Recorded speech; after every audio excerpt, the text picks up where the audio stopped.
नमस्कार दोस्तों। तो आज के वीडियो में हम बात करने वाले हैं एमपी सर्कल में जो जीडीएस टू एमटीएस की वैकेंसी आई हैं, जो कि आप सबको पता चली गया है उसके बारे में, और इसमें कितना एडिशन हो सकता है। चाहे फिर वो पोस्टमैन से जो लोग एमटीएस से पोस्टमैन बने उस सीट का, या फिर पोस्टमैन एमटीएस से किसी और पोस्ट पे अगर प्रमोट होते हैं उन सीट का। तो सारी चीज़ों को हम अच्छे से डिस्कस करने वाले हैं आज। और ये नया चैनल है तो इस पर पहली ये वीडियो है जो कि वैकेंसी से या फिर एनालिसिस से रिलेटेड है, ठीक है। तो आपको इस वीडियो को लाइक कर देना है। तो स्टार्ट करते हैं, ठीक है। तो सबसे पहले तो वो वाला चार्ट खोल लेते हैं और फिर उसके बाद उसी में सारी चीज़ें डिस्कस करेंगे। तो ये है वो चार्ट, ठीक है।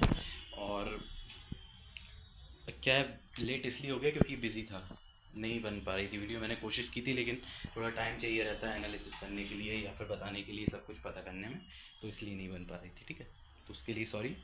और ये देखिए, ये वैकेंसी है, इसमें भोपाल में 0 वैकेंसी है, ठीक है। अब मैं आपको बताता हूँ, मैं एमपी में ही रहता हूँ तो मुझको थोड़ा सा ज़्यादा पता है एमपी की कंडीशन। तो कंडीशन ये है कि बहुत ज़्यादा शॉर्टेज है स्टाफ की, ठीक है। अब मैं आपको अगर भोपाल की बताऊँ तो कई सारे लोग भोपाल से छोड़ के हैं। एक मेरा फ्रेंड गया है जो कि भोपाल में सर्कल ऑफिस में था, ठीक है। नाम नहीं बता रहा हूँ मैं इसमें वो। फिर एक मेरा दोस्त है जो भोपाल में आरएमएस में था, ठीक है, वो छोड़ के गया है। और एक और मेरा दोस्त है जो कि आरएमएस में ही था भोपाल में, ठीक है, पोस्ट ऑफिस में ही, वो छोड़ के गया है।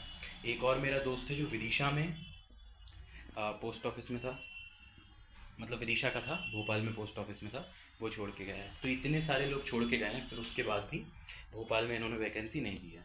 अब उसकी वजह क्या है? उसकी वजह ये है कि ये जो रहता है, जो लोग छोड़ के गए उनकी वैकेंसी, वो एक टाइम तक रिपोर्ट करनी रहती है, ठीक है। अब कई सारे ऐसे हैं, जैसे मेरा दोस्त है वो अभी 3 महीने पहले छोड़ के गया है। तो ना, बहुत पहले से प्रोसेस होती है तब जाके वैकेंसी रिपोर्ट हो पाती है, ठीक है। मतलब हो सकता है 4 महीने लग जाएँ, कई बार 5 महीने लग जाएँ जो वैकेंसी खाली हुई है उसको रिपोर्ट कराने में, कि जो फाइनल वैकेंसी की लिस्ट आएगी उसमें, ठीक है। तो इसलिए ऐसा हुआ है कि जैसे भोपाल में आपको 0 वैकेंसी दिख रही है, जबकि ऐसा है नहीं। स्टाफ की बहुत ज़्यादा शॉर्टेज है, क्योंकि कोई भी इसमें आता है तो रुकता नहीं है, रुकना चाहता भी नहीं है ना। क्योंकि आपको भी पता है कि कितना प्रेशर है, चाहे आप रेलवे मेल सर्विस ले लें या फिर आप पोस्ट ऑफिस ले लें। पोस्ट ऑफिस में अकाउंट का प्रेशर है और रेलवे मेल सर्विस में काम बहुत ज़्यादा है, तो इसलिए कोई रुकना नहीं चाहता। तो इसलिए स्टाफ की तो शॉर्टेज हमेशा रहती है, लेकिन डिपार्टमेंट जो है वो हमेशा इस चीज़ से बचना चाहता है कि हम ज़्यादा लोगों को पे करें। तो इसलिए ना वो कम से भी काम चलाता है। आप देखेंगे कि अभी जब पिछली बार वैकेंसी आई थी, पिछली बार तो होना ये चाहिए था कि जो लोग उस लिमिटेड टाइम में छोड़ के गए उनके अलावा सारी वैकेंसी फिल हो जानी चाहिए थी, ठीक है। लेकिन ऐसा हुआ नहीं, ऐसा हुआ नहीं। कम वैकेंसी फिल हुई और बहुत सारी सीट खाली रह गई थी। एमटीएस की बात कर रहा हूँ, एमटीएस की बात कर रहा हूँ। तो इसलिए क्योंकि वो चाहते हैं कि हमको कम पेमेंट करना पड़े कम लोगों को, और एक ही बंदे से 2 का काम करा लें, 3 का काम करा लें। तो ये रहती है जैसी प्राइवेट की आप सोच देखते हैं, थोड़ी उस टाइप की मानसिकता रहती है यहाँ पे कि कम लोगों को लाके ज़्यादा काम कराया जाए। अब मुझे अंदर की बात पता है इसलिए आपको ही बता रहा हूँ। जो लोगों से मैं पूछता हूँ कि किस तरह का काम है, क्या है, उस बेसिस पे, ठीक है। तो ऐसा मत कहना कि मैं बायस्ड हूँ, मैंने पता किया है लोगों से और उनके पर्सनल ओपिनियंस को वो करके मैं बता रहा हूँ कि आरएमएस में जैसे है तो इतना काम रहता है कि 2 बंदों की जगह 1 बंदे से करा लेंगे, ज़्यादा करा लेंगे, ओवर टाइम करा लेंगे, ठीक है। तो ये सब कंडीशन रहती है।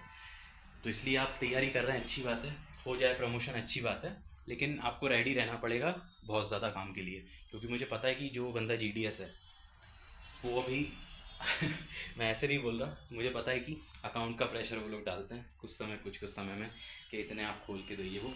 मैं वो वाले प्रेशर की बात नहीं कर रहा, कुछ पैसे की प्रेशर की, मैं काम के प्रेशर की बात कर रहा हूँ।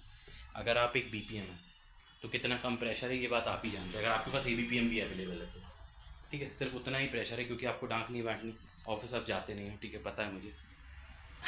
जो लोग जाते हैं उन लोगों को, ठीक है भाई, कुछ लोग जाते हैं पर आप ही लोग जा रहे हो, जो लोग जा रहे हैं, बाकी लोग नहीं जाते। तो आप अच्छा काम कर रहे हो, वो ठीक है, अच्छी बात है। मैं बता रहा हूँ कि ये कंडीशन है। तो आप अभी यहाँ पे कायदे से देखा जाए तो उतना काम नहीं कर रहे हैं जितना वहाँ पे बढ़ने वाला है काम। सैलरी कितनी बढ़ेगी? सैलरी अगर आप एबीपीएम है तो ऑलमोस्ट डबल हो जाएगी, और बीपीएम है तो 10-12 थाउजेंड का इंक्रीमेंट है, ठीक है। ये है, पैसे कम बढ़ रहे हैं और काम बहुत ज़्यादा बढ़ जाएगा, तो पहले से रेडी रहना है। ये मैं आपको बिल्कुल प्रैक्टिकल कंडीशन बता रहा हूँ, ठीक है। मैं मजाक नहीं कर रहा, इतने समय बाद वीडियो बना रहा हूँ।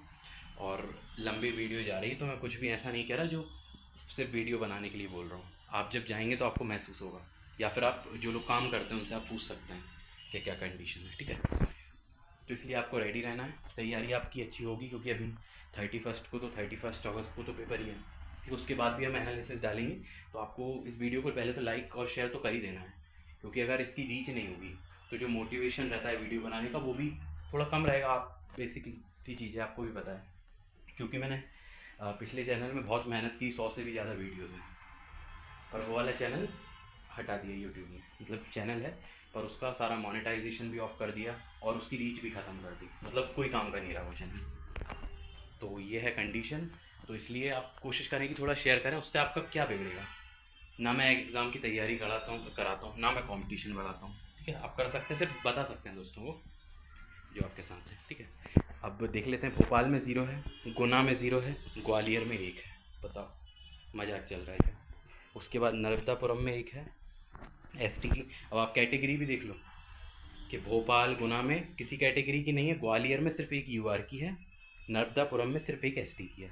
अब आप देख सकते हैं बिल्कुल, अब एक एक चीज़ तो आपको इसी में दिख ही रही है कहाँ पे कितनी है, ये देखो। और टोटल भी ले देके 39 ये लोग बता रहे हैं। अब क्या कंडीशन है कि सीट ऐड होंगी कि नहीं होंगी, तो मैं आपको बताता हूँ 95% चांसेस इसी के हैं कि सीट ऐड नहीं होंगी। जो लोग एमटीएस से पोस्टमैन बनेंगे या फिर एमटीएस से कहीं पे भी प्रमोट होंगे, क्या है वजह मैं आपको बताता हूँ। देखो, अभी तक ये जो बात होती है ना वैकेंसी ऐड करने की, ये अभी नहीं होती है। जो डिपार्टमेंट में भी अंदर ही है, इंटरनल जो बात होती है वो अभी नहीं होती है, वो होती है बाद में। लेकिन पिछली बार ऐसा काम हुआ था, क्योंकि पिछली बार इन्होंने 1 साल का रिलैक्सेशन दे दिया था, तो इनको भी पता है कि हमको ज़्यादा से ज़्यादा सीटें भरनी है, तो इसलिए इन्होंने रिलैक्सेशन दे दिया और उसी समय सीट भी ऐड कर दी थी। उस समय बात की थी, मतलब कर दी थी उसी साल।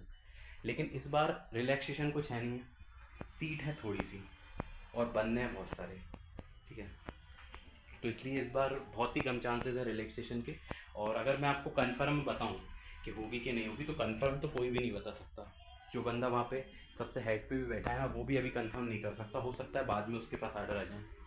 मतलब मैं कह रहा हूँ कि एमपी की अगर मैं बात कर रहा हूँ स्पेशली, तो वहाँ पे जो हेड पे बैठा है सीपीएमजी कहते हैं शायद, है ना, पता नहीं, तो चीफ पोस्ट मास्टर जनरल, तो वो उनको भी कंफर्म नहीं है। वो अभी अगर मना कर दें और मैं आपसे मना कर दूँ तो हो सकता है ऊपर से ऑर्डर आ जाए कि भाई भरनी है और भरनी है और भरनी है, तो इसलिए उसका हम कंफर्म नहीं कह सकते। लेकिन आप 95% यही चांसेस मान के चलिए कि इस बार ऐड नहीं होनी चाहिए, ठीक है।